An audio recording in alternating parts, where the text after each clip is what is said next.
Since the invention of the steam engine, the automobile industry has never stopped growing. Over the past 100 years, the number of new cars sold has gone from 500,000 per year to 90 million. It's the world's largest industrial market. But automobiles are now undergoing a revolution.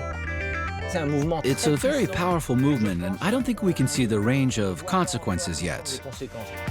It's over for the car as your parents knew it, as a status symbol and object of desire. In big cities, it has become synonymous with pollution and wasted time. What was once a symbol of freedom has become a burden, and fewer young people even have a driver's license. There are too many cars on the road. There's no need to own your own car. You can get wherever you want by sharing a car. In 5 years' time, you won't recognize your car. Electric cars are everywhere. Car sharing is increasingly popular, but an even bigger revolution is on the way. I think almost all cars produced will be autonomous in 10 years. The autonomous car, it drives itself. The biggest car makers didn't see it coming, but now they all want one. The Renault-Nissan Alliance is committed to delivering 10 models with autonomous drive functionality by 2020. Faced with the car's metamorphosis, will the traditional automakers be able to transform themselves? New, extremely aggressive competitors are determined to get their own slice of the pie.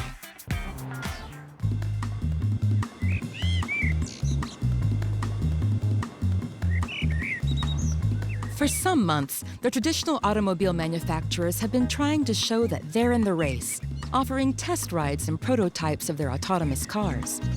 We searched for someone devoted to the pleasures of driving to take part in this experience. We found him in France, a driver who resists modernity at the wheel of a mythical car from the 50s, the Citroën DS.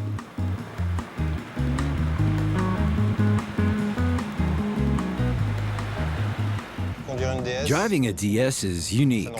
There's nothing like it. It feels like a magic carpet ride over air, water, the road.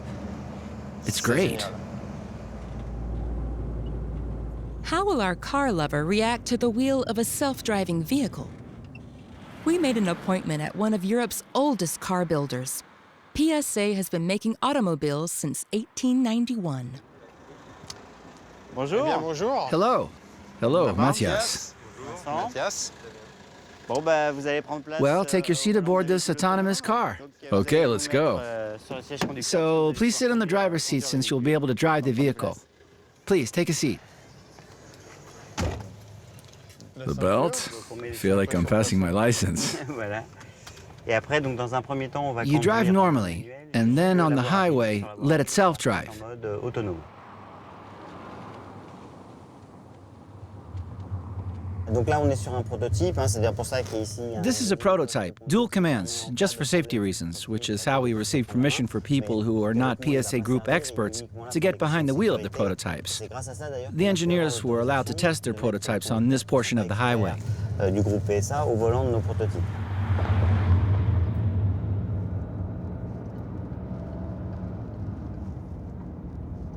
Soon you'll be able to activate the autonomous mode. We need to be set well on the road. Wait a little. And then from now on, you press and let go. Off the wheels, pedals, everything.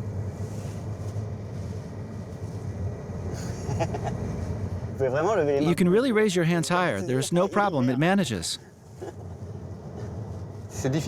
It's difficult to let go of the wheel. It's frightening. Feels like someone is driving for you, hidden in the car. It's very strange. Actually, I don't really trust it. The car is now set at 110 kilometers per hour, and it is driving by itself. I do think there are little jolts. It does seem as if there are little jolts. It's true that perhaps the system responds more quickly than a driver. So there is a car that's come into the lane, and we're going to gradually distance ourselves to allow for the safety margin.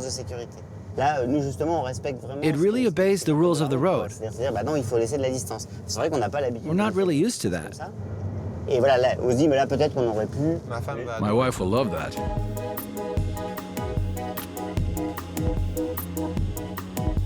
The car maintains a safe distance set against the car ahead and speed limit while staying between the lines. But as it reaches an exit, it seems to suddenly want to escape. The engineer pulls the steering wheel. Hop, hop. Wow. It changed lanes. Yeah. It wanted to exit. Yikes. It's desactivated. Et on a There was a small technical issue there. Well, yeah, a bug. Scary, right? It's the prototypes. I didn't think it could happen. It can happen. PSA has planned for 3 years of development before beginning production of the self-driving option on cars available for sale, so that all drivers might enjoy this special experience. Here, I'm not in a car. I'm in mass transportation. But autonomous. It's a driverless taxi without a taxi driver. It's not really a car anymore.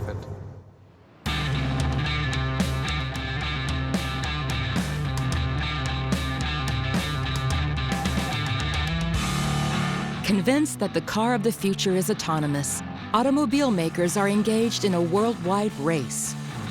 Having served as executive vice president of Renault and board member at Nissan, Patrick Pelata now advises car makers in California and France and has a unique observation point on this metamorphosis.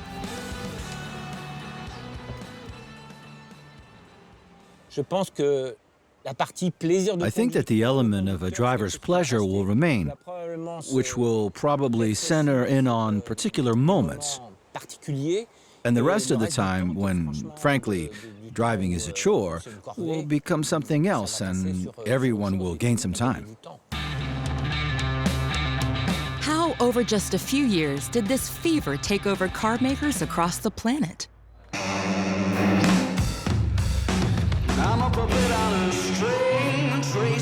It all started with this man.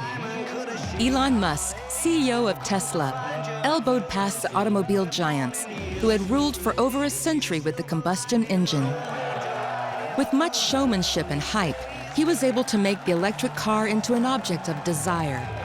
He bet on the luxury electric car, which was already potentially autonomous, through Autopilot, an option that takes command of the vehicle. Launched in 2012 with the Model S, it received authorization for use on the condition that the driver remains attentive, hands on the steering wheel.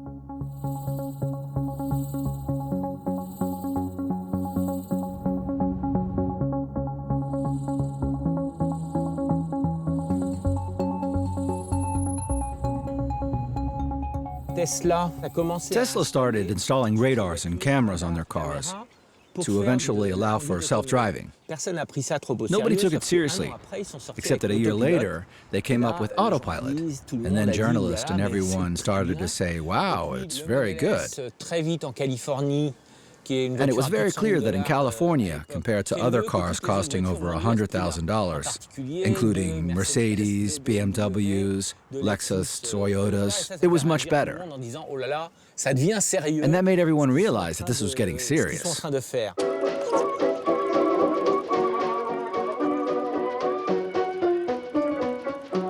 For over a century, electric models had tried to replace the combustive motor, to no avail.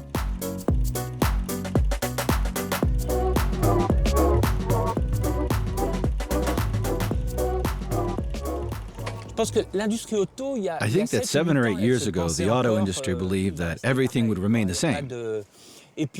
For example, when Renault Nissan, the first along with Tesla, got an electric car to market, Volkswagen said it would be a very good technology. But for 2035, they were disdainful. But they didn't take long, probably not more than 2 years, to change their minds and get to work seriously. And people such as BMW, Mercedes, General Motors also got going very quickly. Beyond the Tesla effect, the electric car became important for builders because of the environment at the moment, and to help forget the Dieselgate emissions scandal. This amateur footage shot at Detroit's Pontiac Silverdome in Michigan reveals the size of the scandal. Of the 11 million cars at cause, 500,000 were recalled in the US by Volkswagen so as to change the software that allowed them to trick the emissions tests.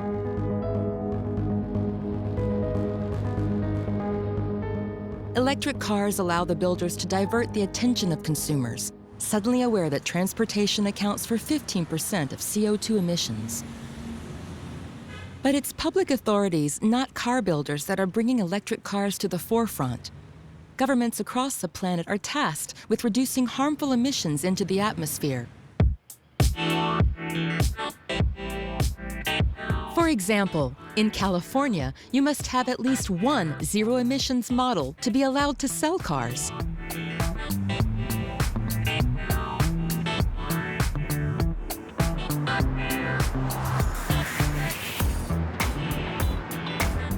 Electric cars are the only valid alternative technology to combustion. As a result, Fiat sells electric Fiat 500 in California and nowhere else in the world.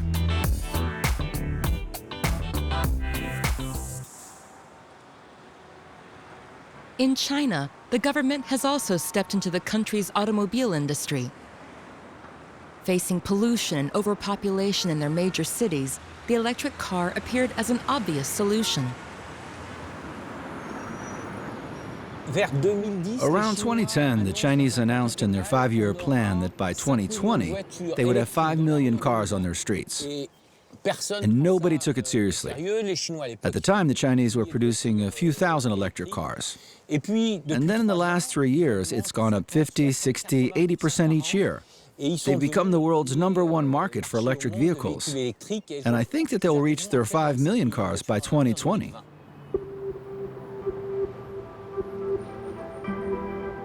In major cities such as Beijing, several policies have been applied to encourage inhabitants to buy an electric car. Owners of gasoline cars are not allowed to use them every day, and to buy one, they must take part in a lottery. A person in Beijing has a 1 in 200 chance of winning, and the lottery is held only every other month. Didi lives in this northeast Beijing neighborhood. After trying unsuccessfully for 6 years to buy a car, she's decided to buy an electric one. The only way to get around the lottery. But even that solution won't help with the traffic jams.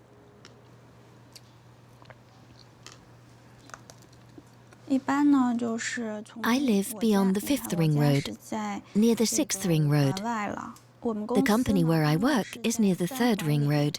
And so every day, I cross the 5th, 4th, and 3rd Ring Roads to get to work. You see the parts marked in red? There are lots of traffic jams.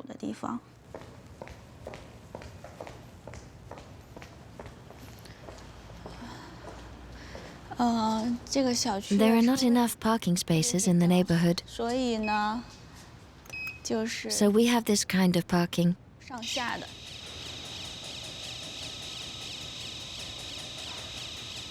For the purchase of the electric car, Didi benefited from a subvention from the government, covering 1/4 of the car's price. It's a BYD, a Chinese brand, the everyman's car maker in China. Didi knows that at rush hour, it will take her an hour to cover the 16 kilometers to her office. There's too much pressure on the traffic in Beijing. As consumer power has risen in China, more and more people can buy cars now. It's not like before.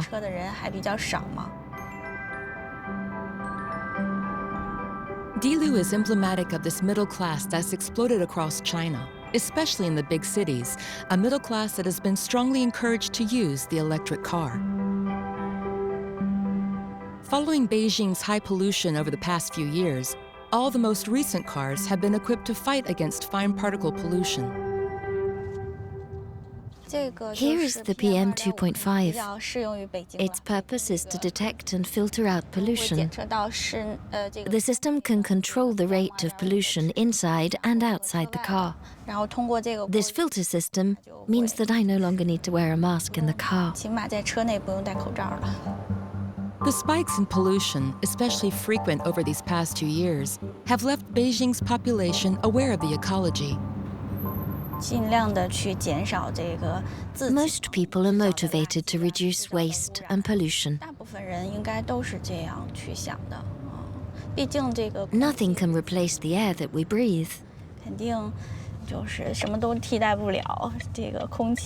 Each person must make an effort to improve the air quality.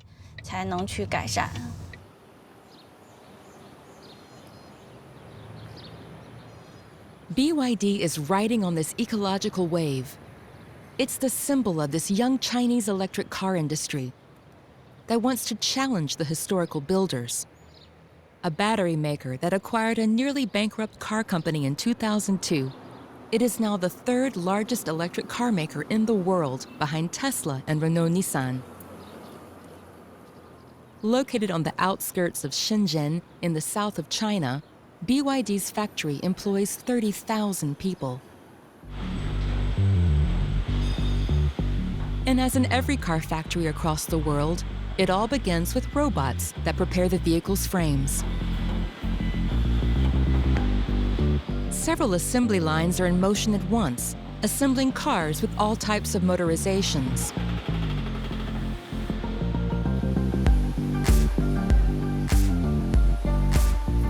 On this line for preparing motors, there are electric motors, recognizable by their orange high-tension wiring, gas engines with their oil levels, and hybrid motors combining the two motorizations. These technicians are able to assemble 3 different types of motors in the same day. They're ready to adapt to all the market changes. If the Chinese government were to completely ban gas and diesel motors, then China would be ready to produce only electric cars. They've become the planet's #1 market for electric vehicles, and that's a very powerful movement whose consequences we can't yet see. Because if they manage to bring down the cost, if they manage to be the first to export in mass quantities, then it's going to have an impact everywhere.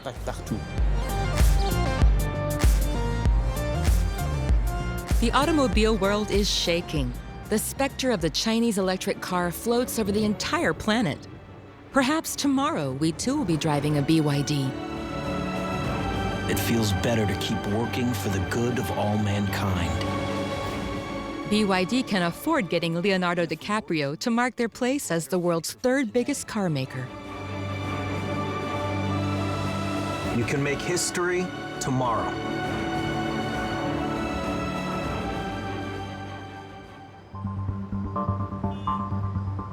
Behind the claim of battling pollution, the electric car has also taken an important economic stake in the worldwide automobile market. China has already won a dominant position on the battery market, that 300-kilo plaque necessary to power the vehicle of the future. 10 years ago, this piece was unknown on assembly lines. Now it's at the crux of the battle. China's fabrication capacity triples every 2 years, while it is barely existent in Europe and the US.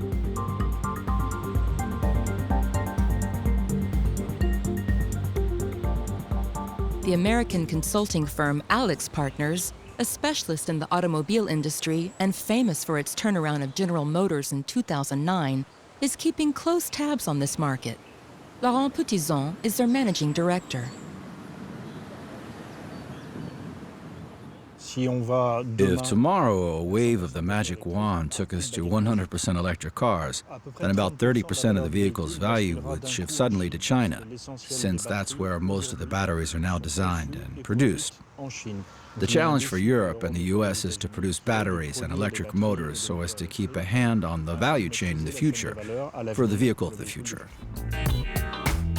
Not only is the global automobile industry going through a major transformation, it also has to prove itself in the field of autonomy, this unprecedented technological revolution for cars.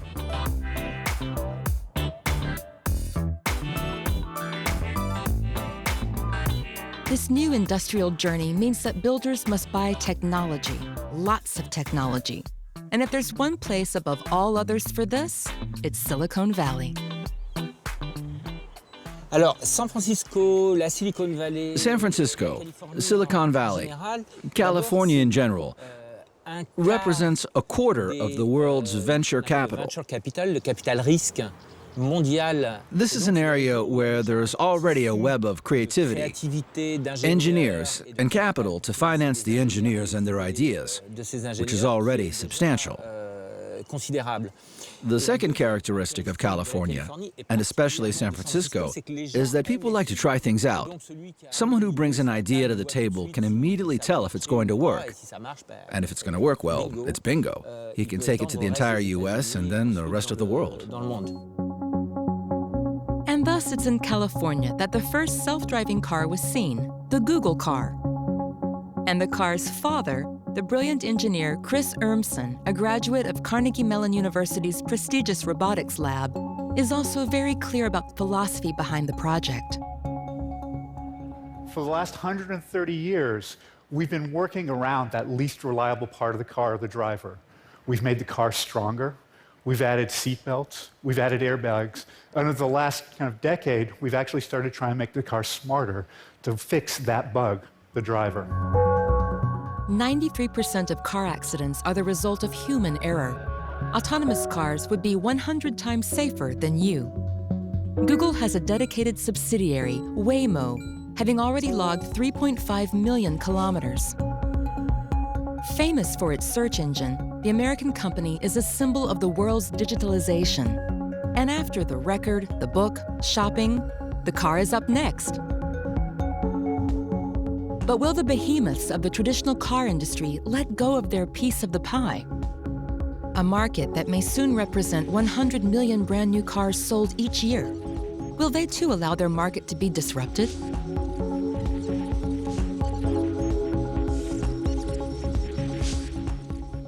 Maynard Holliday served as special assistant to the Undersecretary for Defense under the Obama administration. He is now a senior engineer for the RAND Corporation, one of America's most influential think tanks. There are going to be winners and losers depending on the investment and decisions a lot of these car companies make. And so you can look back on a lot of markets that have been disrupted. And so you think about digital photography. You know, Kodak owned the film business and actually had patents for, digital sensors, but were very comfortable in the film business. Sony, because they owned a record label, could not see themselves doing something like iTunes. So they got disrupted. Being disrupted by Google or Apple is the worst nightmare of Carlos Ghosn, Renault-Nissan's CEO.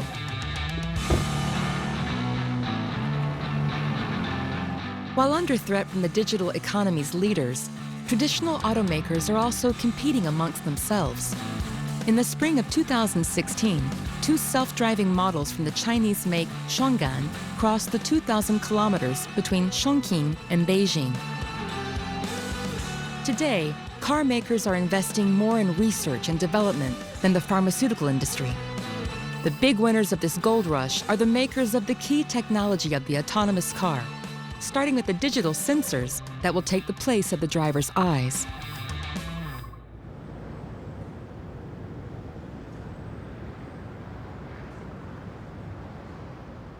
It's common to come across test cars along California's roads. They're recognizable from the strange instrument attached to their roofs. It's a LiDAR, made up of thousands of laser beams that measure the distance from nearby objects, up to 3 centimeters precision. In expectation of the autonomous car's popularity, the LiDAR business has truly soared. One of the challenges is you want to see all the way around the car so you can see these other traffic coming towards our car. And sure enough, if you look at the LiDAR screen, you can see all the cars around us. So when these cars are merging, you're not going to hit something in the lane next to you because you can't see off to the side. That's the advantage of 360-degree visualization of the environment. And so essentially, LiDAR is the eyes of the robot. The Velodyne LiDAR company has become the world leader in the field, with its offices in San Jose at the heart of Silicon Valley, in a hangar as immense as the company's ambitions. We're just starting the autonomous revolution right now. So today on the marketplace, people are putting hundreds of cars onto the roads. In the future, that will be tens of thousands, hundreds of thousands, and millions of vehicles. So it's important that we have the manufacturing capacity to support that expansion. For now, LiDARs cost $10,000 each, but the price should come down. Our LiDARs are mostly electronics, so they will follow the volume price curve.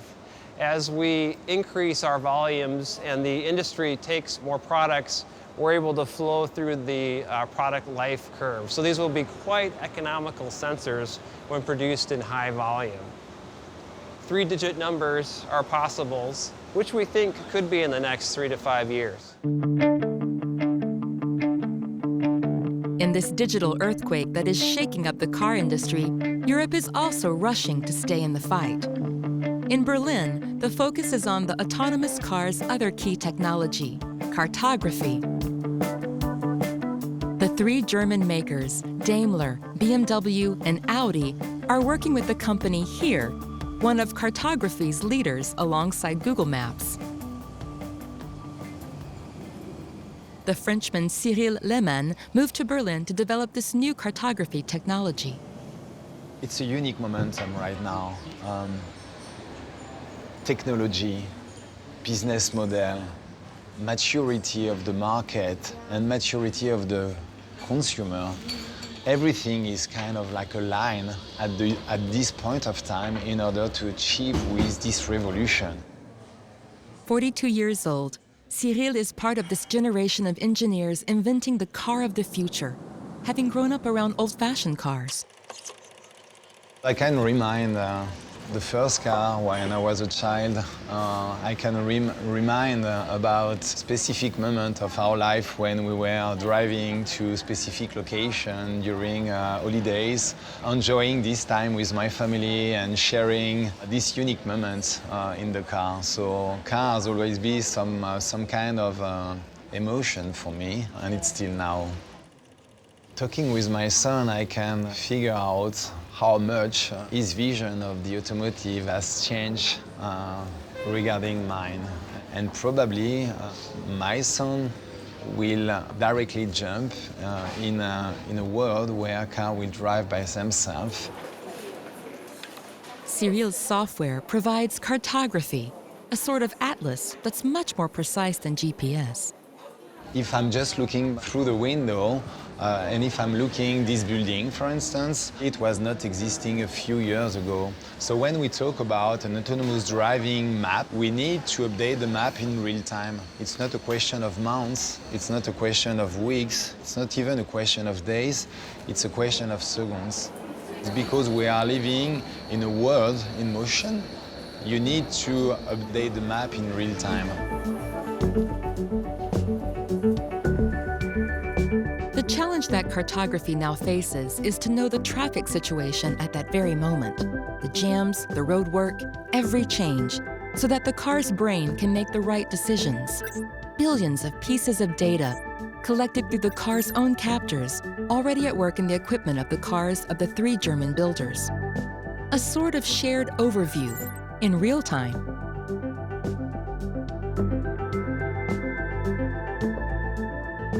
The autonomous car, as it's now being tested by automakers, has LiDAR eyes, a great GPS, knows how to drive on the highway, but can it drive as well as you or me?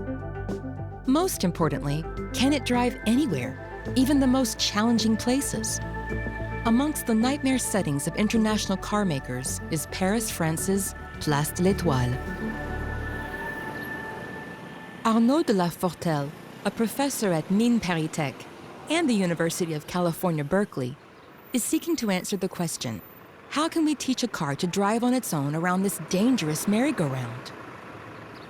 There, I start on the Place de l'Étoile. The light has turned green, the cars in front have started, I'm getting to the cobblestones and I need to deal with the other cars. To start off, I'm going to follow the cars, because that's the simplest. And here's a first scooter speeding at me, though I had the right of way. I'm overtaken from the left, which is normal, but I'm also being overtaken from the right, which is not normal. There's even a cyclist on Place de l'Étoile. Must be courageous. And the machine is going to have to handle all of these challenges. The autonomous vehicle is going to have to be able to drive in a place where a certain number of the rules that he was given as strict do not apply. Because the machine is binary. Either there is the rule or there's not the rule. So we're going to need to be able to explain to the machines that there are places where we are mostly in the rules and other places where we are mostly not in the rules.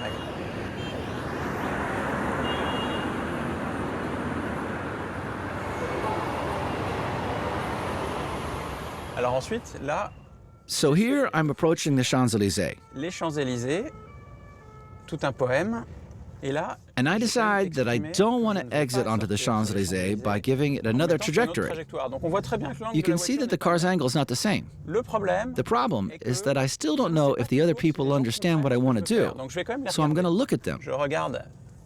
I look very carefully at the cars on the right and the left to see if they understand. And that, since the autonomous car doesn't have a face for people to look at, is something that's not easy to figure out how to negotiate. So this takes the prize. We have a police car that's actually going against the traffic. That's absolutely amazing. I can't even imagine how an autonomous vehicle could understand the situation. But it went very well. You see that people are intelligent after all. That's what we call the social element of driving. Could an autonomous vehicle have done the same thing? I'm guessing that now, and even in 5 years from now, an autonomous vehicle would have stopped 10 times. Because it would have been afraid. Fear doesn't exist for a machine. But it would have seen a risk. And its way of coping would have been to stop, because of the risk of collision. It's going to learn. Nothing's lost. But it might have to go around the Place de l'Étoile 10,000 times in order to learn how the Place de l'Étoile behaves, and specifically Place de l'Étoile. That's the key. These cars will improve their driving by covering as many kilometers as possible. And who drives the most kilometers? It's Uber, the ride-sharing service that has already disrupted the market for traditional taxis. It wasn't slow in signing up for driverless cars.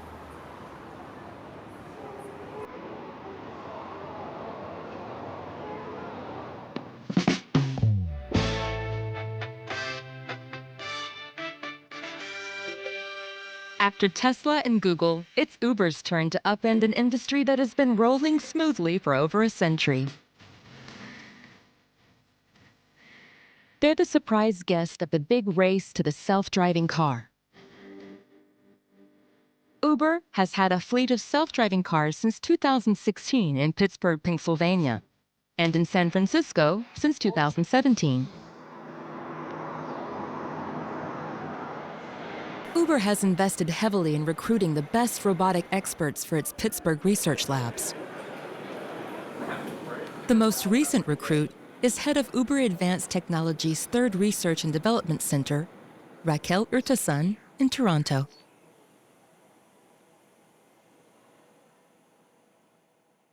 Uber is not planning to build its own self-driving car from scratch because it's a technology company. It's not a car manufacturer company. And there's many companies that are very good at that, right? Uber is trying to develop the hardware and the software that will be necessary to get self-driving cars at scale in our ride-sharing network. I basically developed what could be considered as the brain of the self-driving car. The technology behind all the algorithms that we build is actually deep learning, what is rebranded as AI these days, which is very interesting because it's the same technology that can serve many, many purposes. In this case, almost everything that goes in the stack of a self-driving car. So perception, prediction, planning, and mapping are all very important components of a self-driving car. And the reason why is that none of these components is actually perfect. Behind the closed doors of research and development departments, the automobile is becoming a high-tech industry. A symbol of this excitement is tech giant Intel's spectacular purchase in 2017 of the Israeli startup Mobileye and its driver assistance systems for $15 billion. $15 billion is huge. It's worth even more. It's now worth about as much as Peugeot's PSA for a company with just about 1,000 employees. You can no longer sit on your laurels. There are new avenues opening up. The automobile industry's entire value chain has been overturned. It's a slightly Darwinian state. At this stage, it's hard to know who will come out the winner. An event hit like a cold shower in May of 2016, the first ever fatal accident for the driverless car. May 7, 2016. The Tesla's Autopilot doesn't identify the truck that passes in front of it, likely blinded by the sun shining off the white trailer. The investigation would reveal that despite warnings, the driver did not seize back control. Was he really sitting in the driver's seat, his hands on the wheels, as the law demands? There's reason to doubt. Currently in the United States, over 30,000 people are killed in accidents every year, and we accept that because it's human error. Will we accept some lesser number, but have that number be due to machine error? How safe is safe enough? We don't know yet. Traffic is getting In the worse. meantime, a utopian safety is one of the main selling points of the autonomous car. Because the urgency is so large, in the time I have given this talk today, 34 people have died on America's roads. How soon can we bring it out? Well, it's hard to say because it's a really complicated problem. But these are my two boys. My oldest son is 11. And that means in 4.5 years, he's going to be able to get his driver's license. My team and I are committed to making sure that doesn't happen. Thank you. What Chris Urmson passes off as a great urgency is in fact an old dream from the 50s. You're now under automatic control. Hands-off steering. Back when General Motors was dreaming of cars for the year 2000 that could be directed from control towers. Here we go on the high-speed safety lane.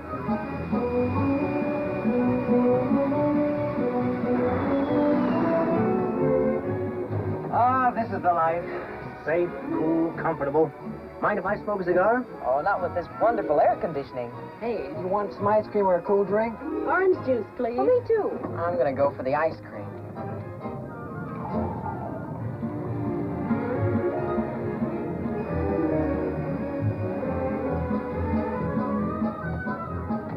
The year 2000 has come and gone, and there's still no control tower along our highways.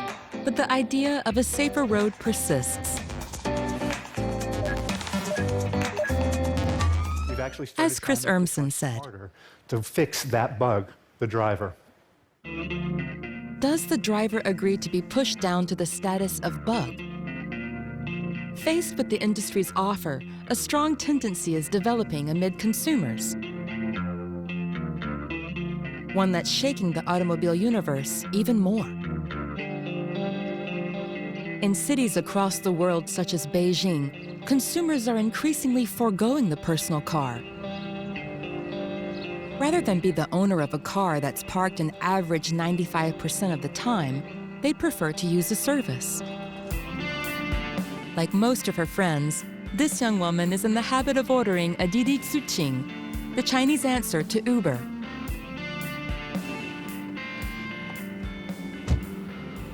You can use the systems like Didi or to sharing a car. That's enough for everyone to get wherever you want.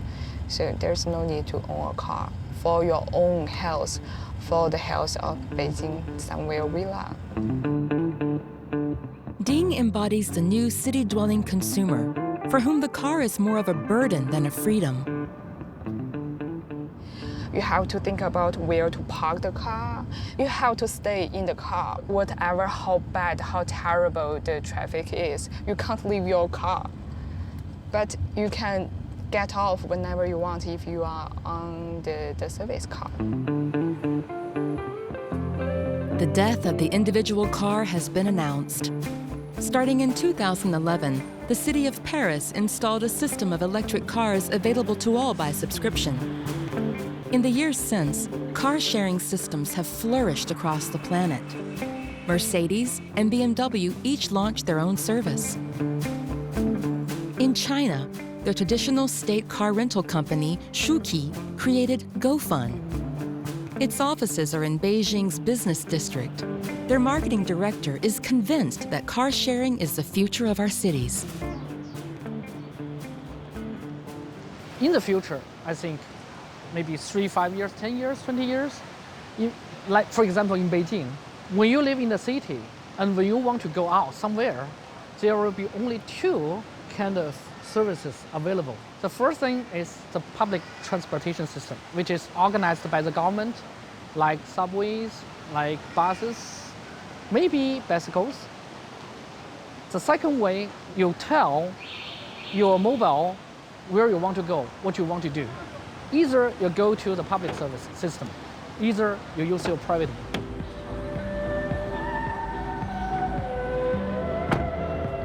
The research firms are unanimous. Cars as our parents knew them are over.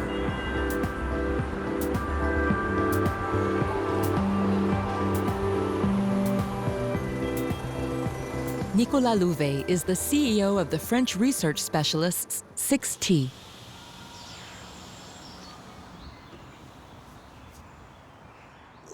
We're finding that fewer youths are passing their license under the age of 25. But wait, it's getting later and later amongst young people who live in the major cities of modern economies. So why is that? At first we thought it's because the license costs a lot. Then we thought, no, it's the car that's expensive. So we made low-cost cars, etc. But what we're actually seeing isn't really this. Emancipation is less and less associated with cars, and increasingly with smartphones. Since the smartphone's arrival, people are increasingly leaving their fathers and mothers at 13 to go to their room and watch YouTubers. Freedom is no longer the car, it's the smartphone. And that's what weighs on us when we drive, to no longer be able to use one's smartphone.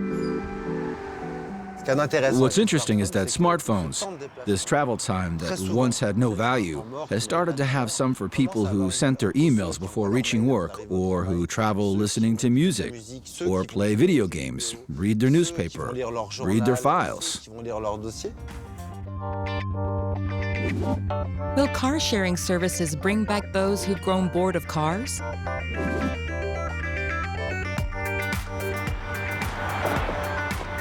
In San Francisco, one only needs to stand at a corner to see how the ride-sharing applications are eating away at the market for private cars.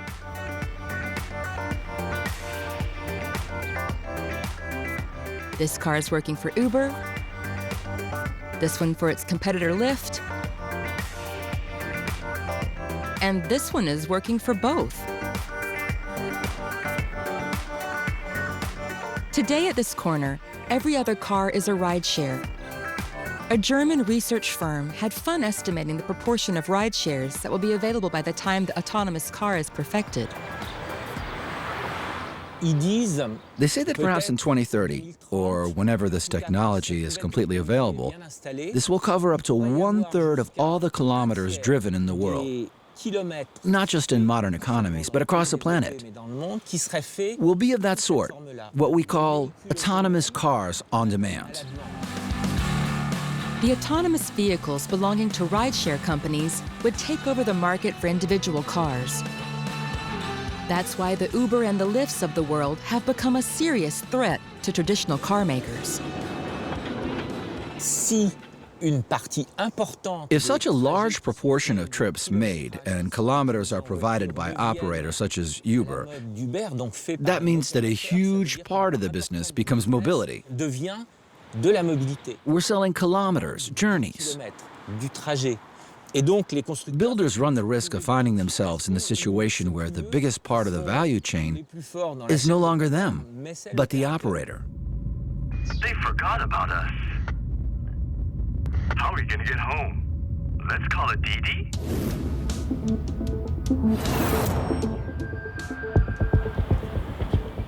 Didi Suqing is the international champion of mobility.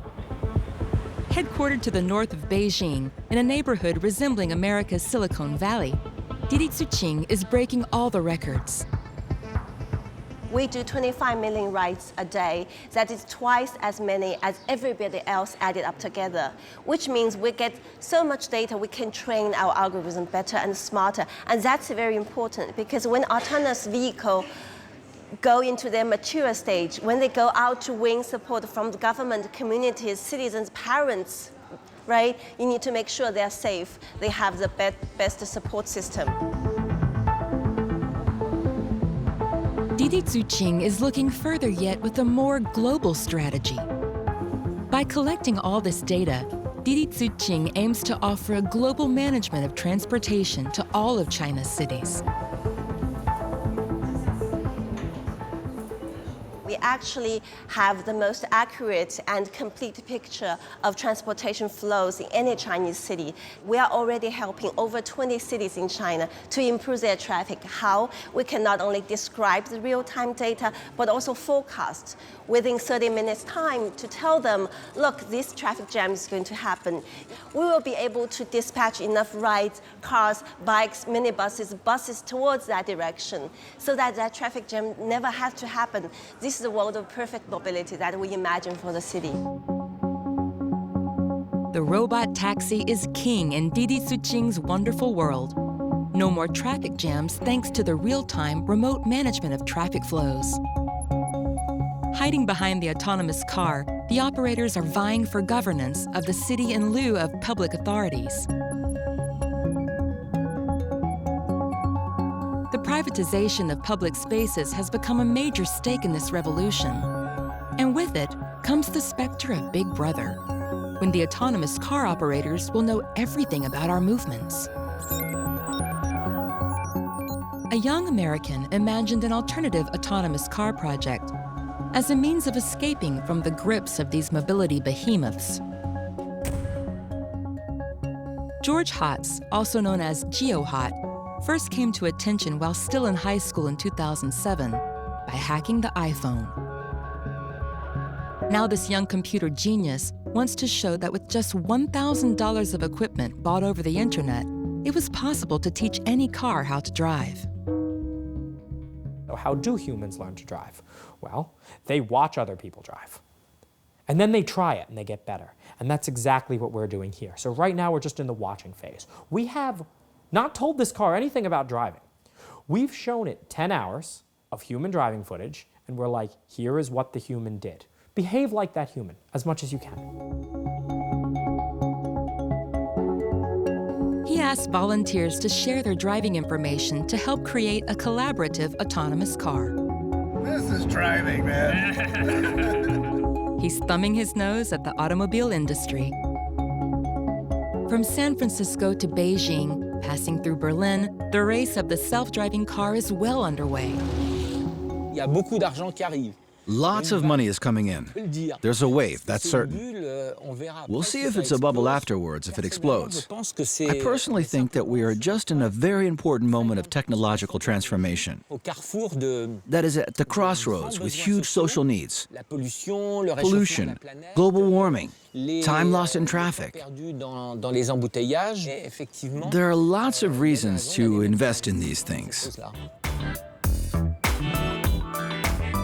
Whether they invade our roads in the form of options and luxury cars or fleets of ride shares, the autonomous car promises to bring order to our cities at a time when urban population growth should reach 50% between now and 2025. But who will set the rules of this new world? People should be skeptical about promises made by companies, and they should look to their government to provide standards, because today You look at the airline, air travel industry, there is no airline that is saying that we are safer than another because they all have to meet a safety standard. And so this is the case for future autonomous vehicles. They should all have to meet a standard. And what that standard is yet to be determined. Fortunately, I'm going to go very, very fast here. There will always be video games. I'm going to try and reach 300.